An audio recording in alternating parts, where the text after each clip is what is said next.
बर्बरिक की प्रतिज्ञा और श्री कृष्ण से पहली भेंट। एक प्रतिज्ञा जिसे सुनकर स्वयं भगवान श्री कृष्ण भी चिंतित हो गए थे। एक ऐसा योद्धा जो हमेशा हारने वाले का साथ देने की कसम खा चुका था, लेकिन यही प्रतिज्ञा आगे चलकर उसके जीवन का सबसे बड़ा मोड़ बन गई। आखिर क्या थी वह प्रतिज्ञा और क्यों श्री कृष्ण को स्वयं ब्राह्मण का वेश धारण करके बर्बरीक के सामने आना पड़ा? आइए जानते हैं। महाभारत का युद्ध अब निकट था। पूरा आशीर्वाद दो भागों में बट चुका था। एक और कौरव की विशाल सेना थी तो दूसरी ओर पांडवों की धर्म सेना। राजा महाराज योद्धा और सेनापति अपनी अपनी सेनाओं के साथ कुरुक्षेत्र की ओर बढ़ रहे थे। उधर बर्बरीक भी युद्ध की खबर सुन चुका था। वह जानता था कि यह कोई साधारण युद्ध नहीं, बल्कि धर्म और अधर्म के बीच का महासंग्राम है। उसके मन में भी युद्ध भूमि देखने और धर्म की रक्षा करने की इच्छा जाग उठी। एक दिन वह अपनी माता मोरवी के पास गया। उसने विनम्रता से कहा, माता, मैं भी कुरुक्षेत्र जाना चाहता हूँ। मोरवी कुछ क्षण शांत रही। उन्होंने अपने पुत्र की शक्ति पर गर्व था, लेकिन वे उसके भविष्य को लेकर चिंतित भी थी। उन्होंने पूछा, पुत्र, यदि तुम युद्ध में गए तो किस पक्ष का साथ दोगे? बर्बरीक ने बिना सोचे समझे उत्तर दिया, मैं सदैव कमजोर और हारने वाले पक्ष का साथ दूंगा। मोरवी चौंक गई। उन्होंने फिर पूछा, यदि युद्ध के बीच हारने वाला पक्ष बदल जाए तो? बर्बरीक मुस्कुराया। उसने कहा, तब मैं भी अपना पक्ष बदल दूंगा। यही वह प्रतिज्ञा थी जिसने आगे चलकर पूरे महाभारत के इतिहास को बदल दिया। मोरवी ने अपने पुत्र को आशीर्वाद दिया और कहा, धर्म का पालन करना, लेकिन अपनी प्रतिज्ञा कभी मत तोड़ना।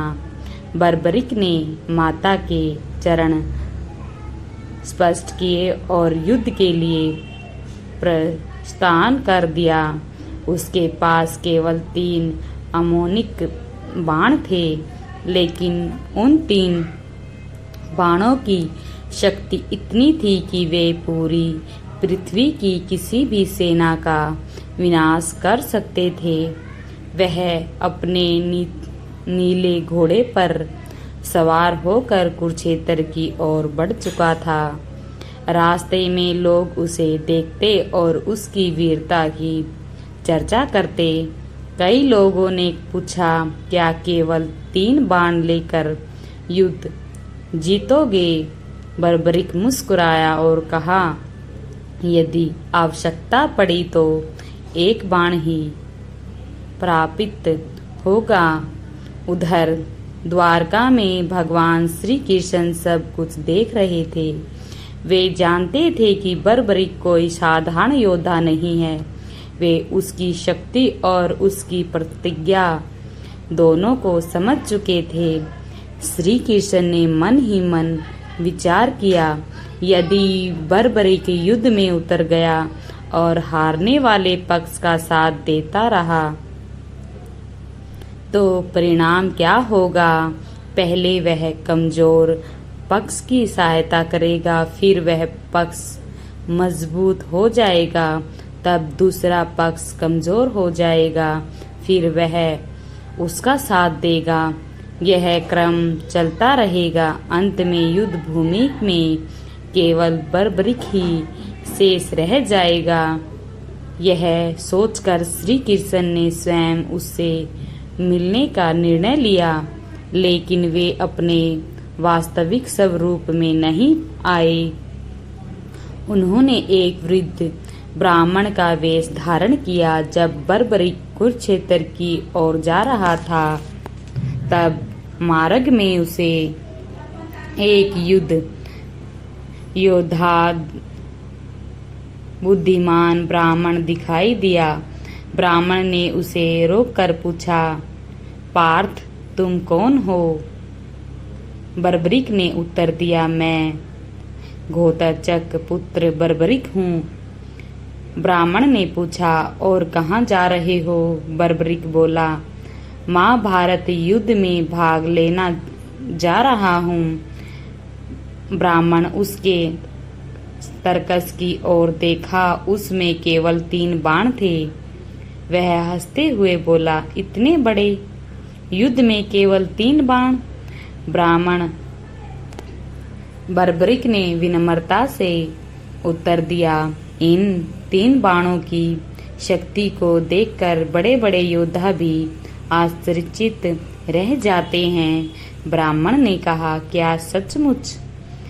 क्या तुम अपनी शक्ति का प्रमाण दे सकते हो? बर्बरिक ने कहा, निश्चित रूप से। पास ही एक विशाल पीपल का वृक्ष खड़ा था। बर्बरिक ने ब्राह्मण ने उसकी ओर संकेत करते हुए कहा, यदि तुम इतने शक्तिशाली हो तो इस वृक्ष के सभी पत्तों को एक ही बाण से भेद कर दिखाई दो। बर्बरिक मुस्कुराया। उसने अपना पहला बाण उठाया और मंत्र पढ़कर छोड़ दिया। बाण बिजली की गति से वृद्ध वृक्ष के चारों ओर घूमने लगा।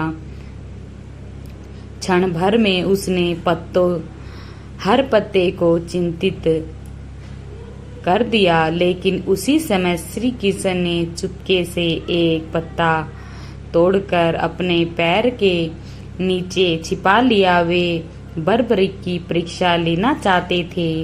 कुछ क्षण बाद बाण अचानक वृक्ष से हटकर श्री कृष्ण के पैरों के चारों ओर घूमने लगा।